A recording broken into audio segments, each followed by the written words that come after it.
오늘 말씀은 데살로니가전서 5장 16절로 22절 말씀입니다. 데살로니가전서 5장 16절로 22절. 제가 가지고 있는 성경은 신약 성경 332쪽입니다. 다 차신 줄 알고 제가 봉독해 올립니다. 항상 기뻐하라, 쉬지 말고 기도하라, 범사에 감사하라. 이는 그리스도 예수 안에서 너희를 향하신 하나님의 뜻이니라. 성령을 소멸치 말며 애언을 맺지 않고 범사에 하여 좋은 것을 취하고 악은 모든 모양이라도 버리라. 아멘. 기도합니다. 할렐루야. 아버지 하나님 감사합니다. 오늘 데살로니가전서 5장 16절로 22절 말씀을 가지고 좋은 것을 취하라, 감사라는 내용으로 은혜를 나누고자 합니다. 종이 비록 부족하고 연약하고 입술이 우둔할지라도 오늘 종의 입술을 들어 사용하여 주옵시고, 종의 입술에 선포되는 모든 말씀이 저들의 귀에는 하나님의 말씀으로 들려지게 하옵소서. 사람의 말, 종의 말로 받지 않게 하옵소서. 오늘 또 깨닫는 은혜 주실 줄 믿사오며 우리 주 예수 그리스도 이름으로 감사하며 기도하옵나이다. 아멘. 오직 예수, 우리 예수님밖에 없습니다. 우리를 구원하실 분도 예수님 한 분밖에 없습니다. 주 예수의 평강이 여러분에게 임할지어다. 아멘. 우리 베드로 신앙 고백합니다. 예수님 당신은 그리스도시요 살아계신 하나님의 아들이십니다. 예수님 당신은 나의 구세주, 나의 전부이십니다. 아멘. 오늘 제목은 좋은 것을 취하라, 감사입니다. 주어진 이 현실과 환경 속에서 감사하지 못한 자는 실패한 인생을 살 수밖에 없습니다. 왜냐하면 그 사람에게는 입술에 복록이 없기 때문에 그렇습니다. 주어진 현실과 이 환경에 감사하지 못한 사람들은 마음의 평강을 누릴 수도 없습니다. 왜냐하면 입술의 고백이 언제나 부정적이기 때문에 그렇습니다. 이런 사람들에게요, 여러분, 아무리 좋은 환경을 만들어주고 기가 막힌 조건을 만들어주어도 그들은 만족하지 못하고 불평과 불만을 늘어놓게 됩니다. 잠깐은 감사하고 좋아할 수 있어도 이내 불평거리를 찾게 되는 거예요. 이래서 이건 안 돼요. 저래서 저건 안 된다고 했잖아요. 이렇게 불평을 해대기 시작을 합니다. 왜 그렇습니까? 왜 이렇게 불평할까요? 불평하는 이유가 무엇이겠습니까? 그것은 인간의 죄성 때문에 그렇습니다. 이런 사람들은 대부분 그 속에 화로 가득 차 있습니다. 화가 왜 생기죠? 화는 감사할 줄 모르게 생기는 겁니다. 자기 뜻대로 되지 않는다고 자기 마음대로 휘둘리지 못하기 때문에 그렇습니다. 그러므로 화라는 것은 이 죄성에서 비롯된다고 할 수가 있습니다. 죄의 노예로 살아왔던 세월이 너무 길었기 때문이겠죠. 아담 이후에 죄의 근성이 사람들의 그 무의식 속에 뿌리를 내리고 깊이 박혀 있었기 때문에 그렇습니다. 그래서 전도서 8장 5절에 보면 물론 무슨 일에든지 시기와 판단이 있으므로 사람에게 임하는 화가 있느니라 했어요. 여러분 무슨 일이든지 어떻게 한다고요? 시기하고 판단이 있단 말이에요. 그러니까 시기를 잘하는 사람, 판단을 잘하는 사람은 감사가 없다 이 말이에요. 이게 그런 사람들에게는 결국은 뭐가 더하여? 화가 닥친다는 거예요. 유다서 1장 11절에도 화 있을진저 이 사람들이여 가인의 길에 행하였으며 싹을 위하여 발람의 어그러진 길로 몰려갔으며 고라의 폐역을 쫓아 멸망을 받았도다 그랬어요. 즉 감사하지 않는 사람은 화가 임하게 되고 폐역을 쫓아 멸망하게 된다는 겁니다. 아담도 그렇잖아요. 에덴에서의 삶이 얼마나 좋고 행복했겠습니까? 자기 마음대로 할 수 있었잖아요. 짐승의 이름을 자기가 지어주면 그냥 그 이름이 되는 거예요. 짐승에게. 다스릴 권세 있었잖아요. 번성할 능력도 있었잖아요. 모든 것을 다 갖추고 있었잖아요. 그러니까 아담은 이 에덴에서의 삶이 너무나도 좋고 너무나도 행복했다는 말이에요. 얼마나 편했겠냐고요. 그런데도 아담의 기가 얇아서인지 하가 기가 얇아서인지는 모르겠지만 뱀의 유혹에 빠져서 감사를 잃어버리게 돼요. 감사를 잃어버리게 되니까 아담과 하가 하는 내용이 뭐였어요? 불평이었어요. 선악과를 보니까 관직도 하고 먹음직도 하고 탐스럽기도 했다 이 말이에요. 뭐가 들어왔죠? 욕심이 들어왔잖아요.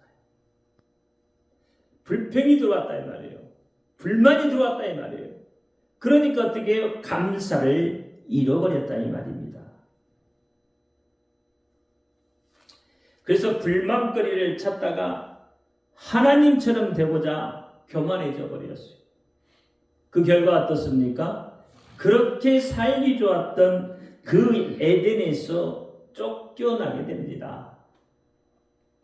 아담은 이마에 땀을 흘려야 먹고 살 수 있게 되었고 하와는 잉태의 고통을 감내해야만 하게 되었다 이 말이에요.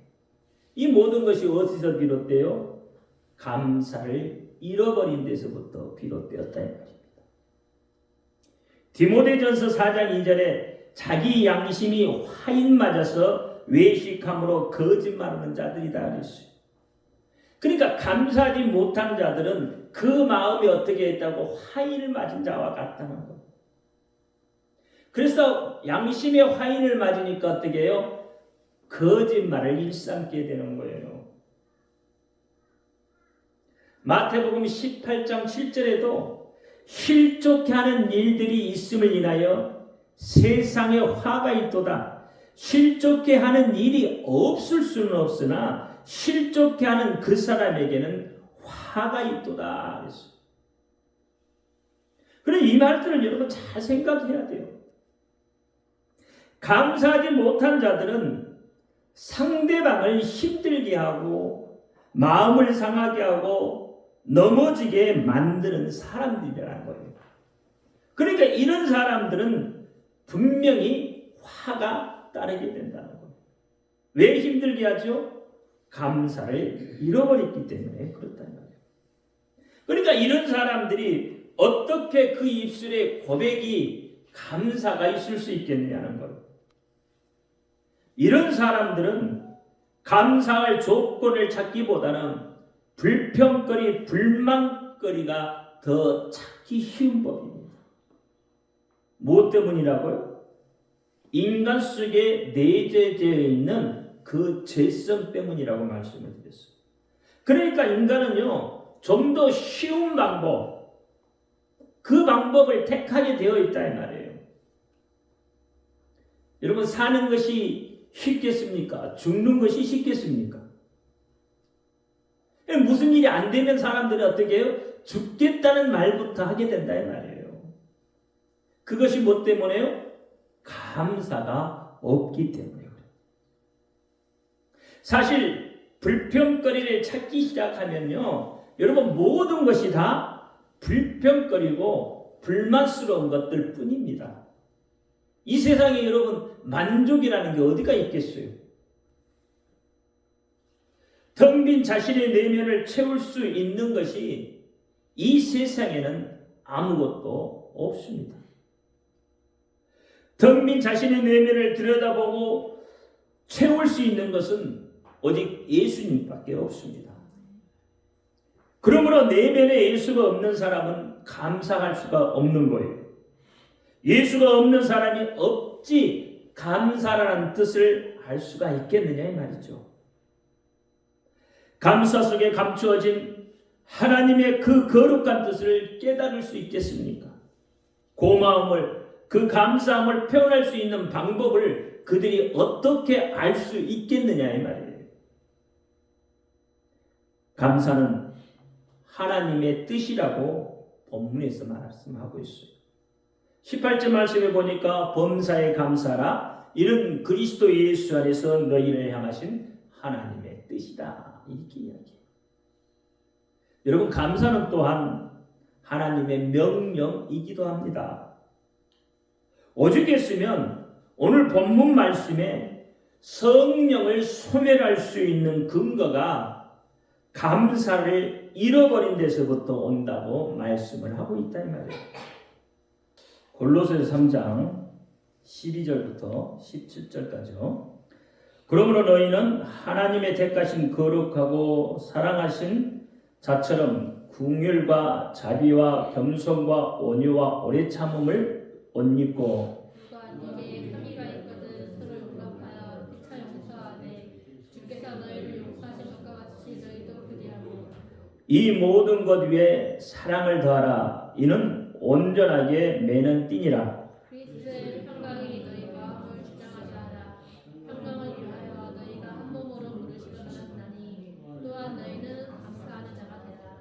그리스도의 말씀이 너희 속에 풍성히 가하여 모든 지혜로 피차 가르치며 권면하고 시와 찬미와 신령한 노래를 부르며 마음의 감사함으로 하나님을 찬양하고, 또 무엇을 하든지 말이나 일이나 다 주 예수의 이름으로 하고 그를 힘입어 하나님 아버지께 감사하라. 아멘.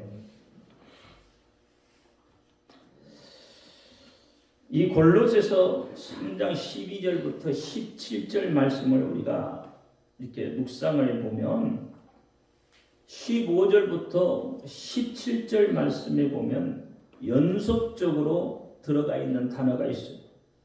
그게 뭐죠? 감사예요. 그러니까 15절에는 뭐라고 그랬어요? 너희는 감사하는 자가 되라고 그랬어요. 하나님의 명령이에요. 성경은 다 명령으로 되어 있다고 그랬습니다. 그러니까 하나님의 명령이에요. 너희는 감사하는 자가 되라. 16절에도요. 마음의 감사함으로 하나님을 찬양하고 이렇게 했어요. 그러니까 여러분, 하나님께 올려지는 찬양도 마음의 감사함으로 해야 하나님이 그 찬양을 연락하신다는 거예요.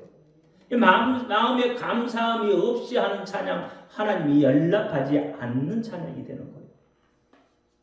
17절에도요. 예수의 이름으로 하고 그를 힘입어 하나님 아버지께 감사하라고 그랬어요. 감사를 누구의 이름으로 하라고요? 예수의 이름으로 하고, 예수의 이름을 힘입어서 하나님 아버지께 감사해라, 그렇게 해요. 그러니까 감사도 결국은 예수의 이름으로 되는 거예요. 제가 좀 전에 이야기했죠. 감사는 예수의 이름이 있어야 감사가 나온다는 말이에요. 그러므로 감사는 예수의 이름으로 우리의 순종을 하나님 아버지께 나타내는 방법이고 표현할 수 있는 방법의 최고의 가치가 되는 것이다. 그게 감사예요.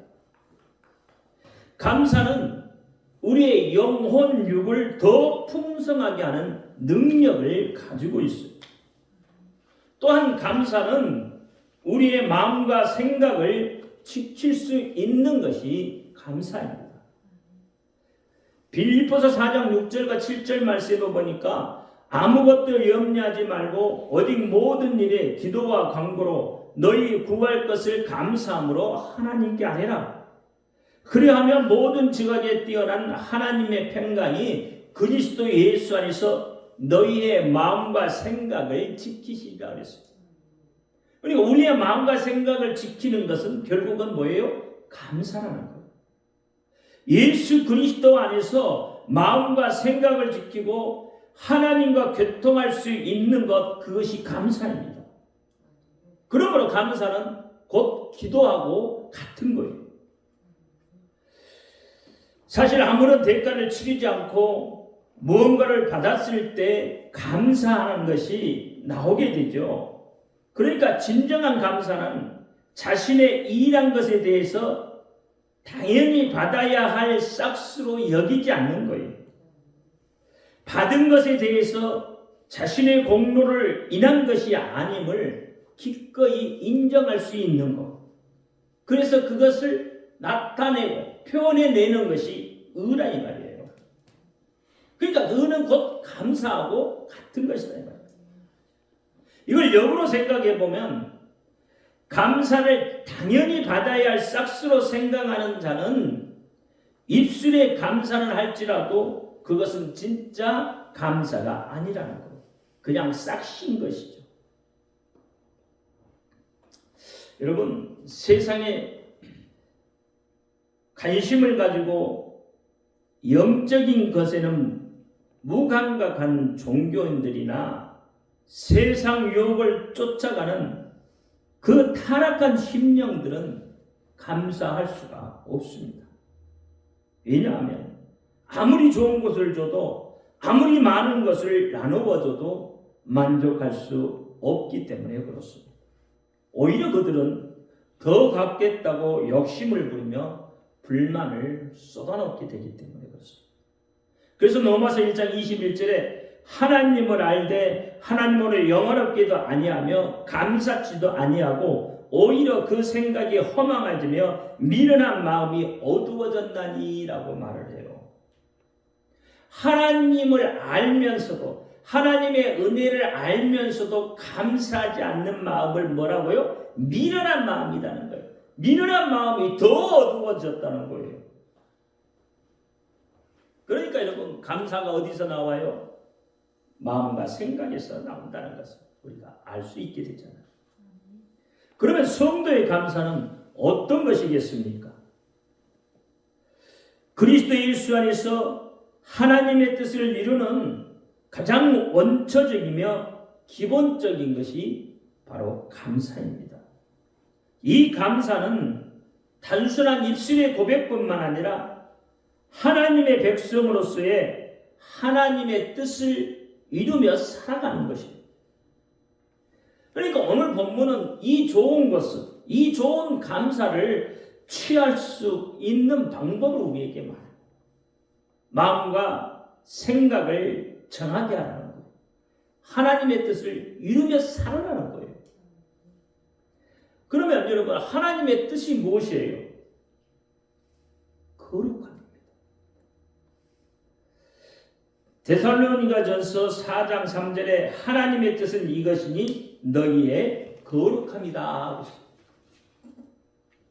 그러므로 성도의 감사는 예수 그리스도를 통해서 세상을 구속하신 하나님의 그 무한한 사랑에 대한 표현이고 하나님께 속해 있는 백성을 나타내는 중요한 증거 중에 하나가 된다 이 말입니다. 누가복음 12장 7절에도 너희에게는 오히려 머리털까지도 다 세신 바 되었나니 두려워하지 말라. 너희는 많은 참새보다도 귀하느니라 했어요. 하나님은 궁극적으로 모든 것을 우리에게 유익하게 하실 분입니다. 이것이 여러분 확신이 되어야 돼요. 그래야 감사가 나오는 거예요. 이 확신이 없으면 감사가 나올 수가 없어요. 하나님의 뜻이 무엇이라고 했습니까? 본문에 항상 기뻐하고 쉬지 말고 기도하고 범사에 감사하고 이렇게 해야 하는 이유가 바로 뭐예요? 성도의 거룩함 때문이라는 거예요. 그러면 왜 성도는 거룩해야 됩니까? 성도는 따로 분리된 거룩한 무리이기 때문에 그렇습니다. 세상에 살지만 세상에 속한 자들이 아니기 때문에 거룩해야 되는 거예요. 성도는 예수를 구세주로 믿고 살기 때문입니다.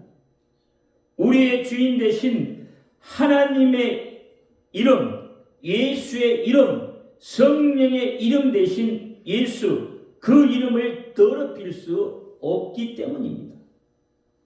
더 구체적으로 말씀드리면 하나님의 뜻 때문이라는 거예요. 하나님의 뜻은 예수께 있습니다. 그래서 성도가 거룩해져야 하는 이유는 예수 때문에 그렇습니다. 왜요? 예수가 생명이기 때문입니다. 하나님의 뜻은 생명에 있어요. 똑같은 단어이고 똑같은 이야기지만 이것을 지적으로 말하면 하나님의 뜻이 되고 경험적으로 말하면 생명이 되고 본질적으로 말하면 예수가 된다는 거예요. 그러니까 하나님의 뜻은 생명을 주는 거예요. 생명인 예수 그리스도를 우리에게 주시는 것입니다. 그래서 예수가 있어야 생명이 있는 거예요. 그래서 예수가 있는 사람이 감사를 하게 된다 이 말입니다. 요한일서 5장 12절에 아들이 있는 자에게는 생명이 있고 하나님의 아들이 없는 자에게는 생명이 없느니라. 생명이 없으니까 감사할 수 없잖아요. 아주 간단하죠. 예수가 있는 자에게는 분명히 생명이 있고 예수가 없는 자에게는 생명이 없다는 거예요. 이것이 복음이에요. 이것이 복음의 진수입니다. 생명이 없는 자는 생명을 주는 자를, 다시 말하면 살려주는 자를 만나야 살 수가 있다 이 말이에요.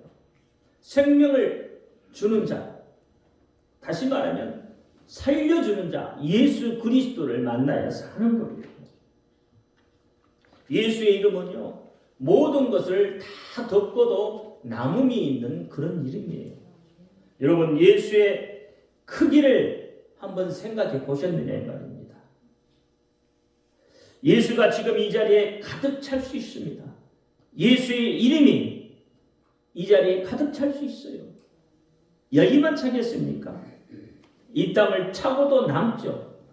이 땅뿐만 아니라 하늘 끝까지도 차고 넘칩니다. 예수의 이름을 쌀 수 있는 보자기는 이 세상에 없습니다. 왜냐하면 열왕기상 8장 27절에 보니까 하나님이 참으로 땅에 거하시리니까 하늘과 하늘들의 하늘이라도 주는 용납지 못하겠거늘 하물며 내가 건축한 이 전이오리까. 돈을 아무리 많이 벌어도 물질이 예수를 쌀 수 있겠느냐 말이에요. 인간의 이성이 예수를 쌀 수 있겠습니까? 예수 이름을 쌀 수 있겠느냐 말이에요.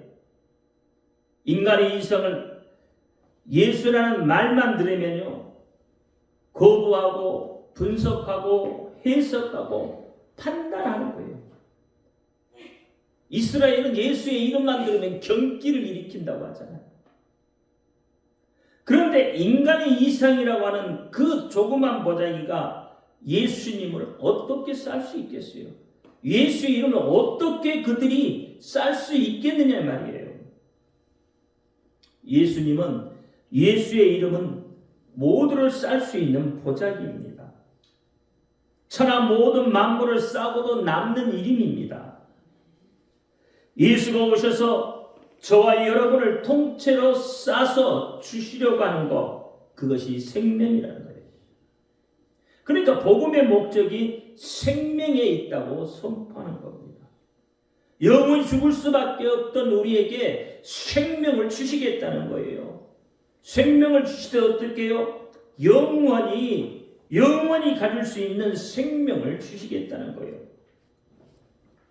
그래서 우리는 그 예수의 이름 때문에 감사할 수 있어야 하는 거예요. 예수의 이름을 우리에게 주심에 감사할 수 있어야 한다 이 말입니다. 사람들은 사업을 하다가 실패하면 무슨 생각부터 하게 되죠? 되는 것 하나도 없다. 에이, 죽어버릴까? 이런 생각부터 하잖아요. 병이 너무 깊어도 그렇잖아요. 병이 너무 빨리 죽었으면 좋겠다. 왜 안 죽는지 모르겠다. 어떤 일을 하다가 조금만 안 돼도 돈만 조금 모자라도 먼저 생각하는 게 뭐예요? 죽음부터 생각하잖아요. 왜? 죽는 게 쉬울 것 같아서. 그렇잖아요. 제가 처음에 그랬잖아요. 죽을 게 쉬울 것 같아요. 왜 그러냐면 바로 생명이 그 속에 없기 때문에 그래요. 생명이 없기 때문에. 생명이 없으니까 죽음부터 생각한다 이 말이에요. 죄의 노예로 살았기 때문에 그렇습니다. 그래서 예수님께서 오셔서 우리에게 생명을 주시겠다고 하는 거예요. 여러분, 나무가 메마른 것은 무엇 때문에 그렇습니까? 무엇 때문에 나무가 메마릅니까? 물기를 흡수하지 못해서. 나무는 물을 흡수하지 못하면 메마릅니다. 동일한 이치입니다. 생명을 유지할 힘이 우리에게 없기 때문에 그래요. 그래서 자포자기하는 것이요. 일어설 힘이 없기 때문에 죽고 싶은 것이다 이 말이에요. 세상에 낙심할 것 너무 많잖아요. 그러므로 생명이 빈약하면 낙심하고 생명이 빈약하면 실패하고 감사는 더더욱이나 할 수 없게 되는 것이다 이 말이에요. 그러니까 사업하는 사람들이 사업에 실패하면 죽고 싶다고 말하지만 사실은 그것이 아니라는 거예요. 사업에 실패해서 죽고 싶은 것이 아니라 살려고 하는 생명이 그 속에 없기 때문에, 살려고 하는 그 생명이 빈약하기 때문에 사업을 실패한 것이고, 그렇기 때문에 죽고 싶은 것이다 이 말이에요. 병들어서 죽고 싶다고 하지만 병들어 죽고 싶다기보다는 그 속에 생명이 빈약하기 때문에, 생명이 없기 때문에 병이 든 거예요. 그렇기 때문에 죽고 싶다고, 살 소망이 없다고 말하는 것이다. 모든 일이 안 되니까 여러분 죽고 싶다고 하잖아요. 왜 모든 일이 왜 안 되는지 아냐 이 말이에요. 세상 사람들은 팔자를 그렇게 타고났으니까 라고 이야기합니다. 이게 세상 이치로 보면 그럴 수도 있잖아요. 팔자가 그래서 기구하다 뭐 이런 이야기들 많이 하잖아요. 그러나 믿는 사람들은 이미 이 팔자라는 것을 초월한 사람들이에요. 운명도 통계도 관상도 다 초월한 사람들이다 이 말이에요. 그러니까 그리스도인에게는요, 세상의 법칙이 지배할 수가 없게 되는 거예요. 왜냐하면 그리스도인에게는 생명이 있기 때문에 그래요. 세상은 생명이 없으니까, 생명이 빈곤하기 때문에 죽고 싶은 자에게 예수님께서 오셔서 여러분 먹을 것을 주시겠다고 말씀하지 않으셨다 이 말이에요. 우리의 의식주를 해결하기 위해서 예수님이 오신 것이 아니라는 겁니다. 여러분 잘 생각해 보세요. 예수님께서 우리 그리스도인들의 비유를 맞춰주려고 했다면, 그렇잖아요. 의식주를 해결해 주려고 하셨다면, 여러분 성경 말씀대로 예수님께서 이루신 거 있었죠? 오병이어의 기적, 그죠? 칠병이어의 기적 잘 아시잖아요. 그럼 오병이어의 기적은 뭐예요? 물고기 2마리, 보리떡 5개예요. 그렇죠? 그러니까 그리스도인들에게 빵 공장 하나씩만 만들어주면 돼. 간단하잖아요. 그러면 여러분 보리떡 5개로 5,000명을 먹이고도 남았으니까 그 남을 만한 기술을 그들에게 가르쳐주면 되잖아요. 그러면 여러분 재료살 걱정 안 해도 되죠. 재료가 아무리 올라도 그렇잖아요. 재료가 아무리 올라도 전기세가 아무리 올라도 전기세 걱정 안 해도 되잖아요. 인건비 걱정 할 필요 없잖아요. 왜? 말 한마디면 되잖아요. 하나님이 가르치는 뒷수지면 되잖아요. 미드라시에 보면요. 여러분 성막 안에 떡상이 있잖아요. 그 떡이 일주일 동안 식지 않았다고 해요. 미드라시에.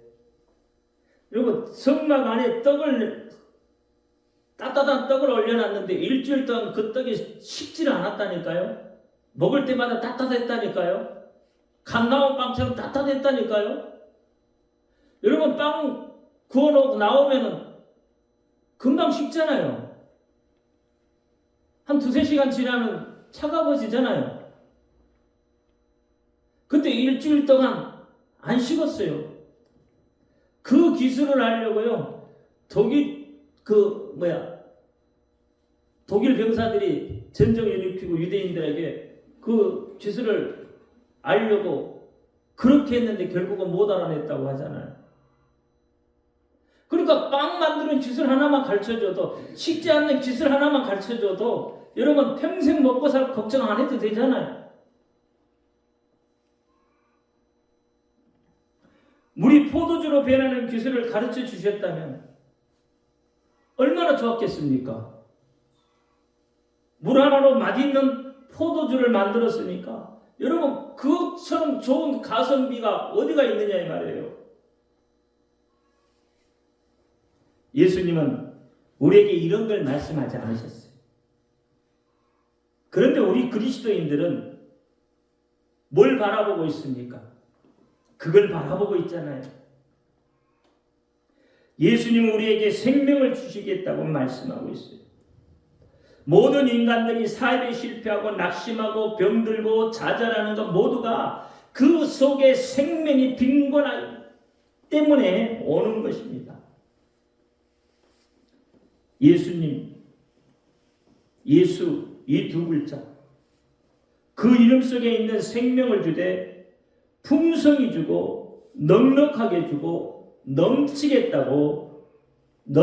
주시겠다고 그렇게 약속을 해요.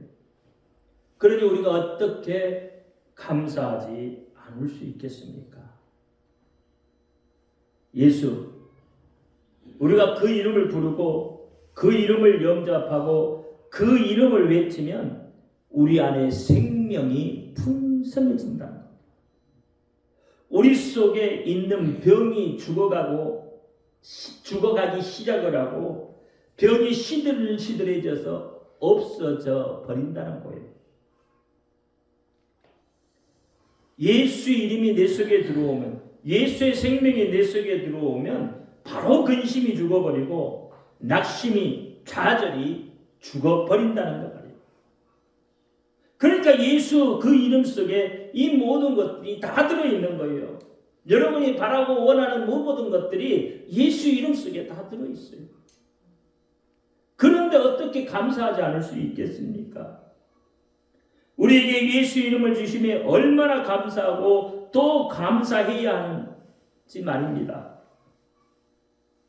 성경에 보면 생명이 풍성해지면 어떤 일이 일어납니까?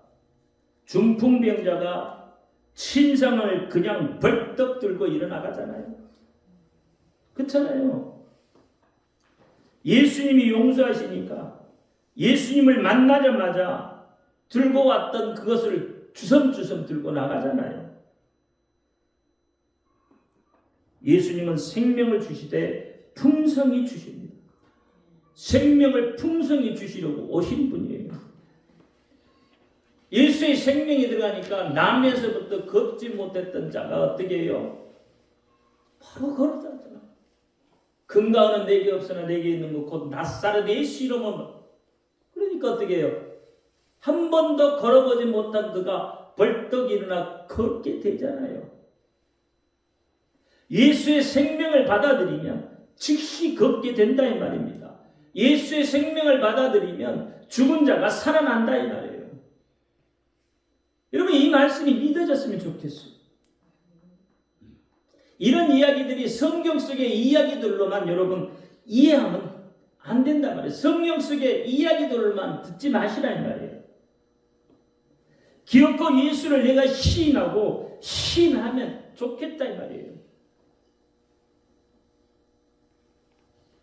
예수 이 세상에 이 단어만큼 귀하고 크고 엄청나고 운동력이 있는 것은 없습니다.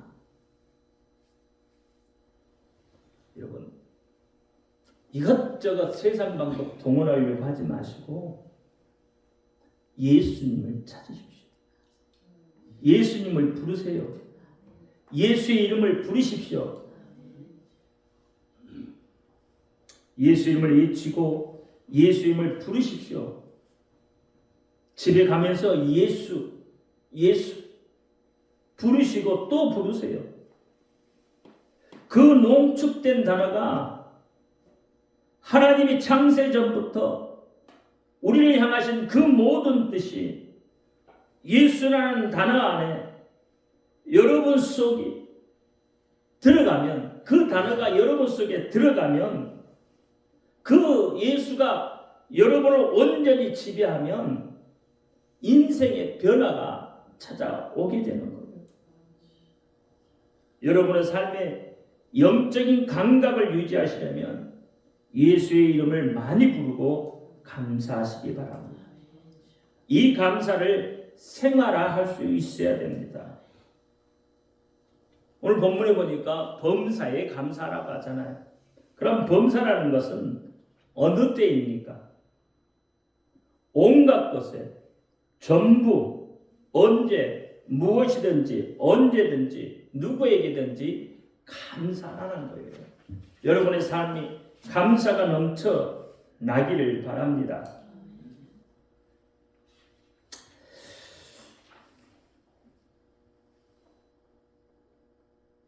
기도합니다.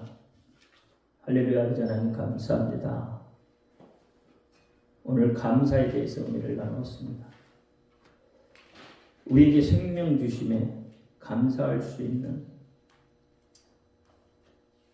성도의 거룩함을 이루어갈 수 있는 입술의 고백이 나올 수 있는 그런 삶을 살게 하여 주옵소서. 예수 그리스도 이름으로 감사하며 기도하옵나이다. 아멘.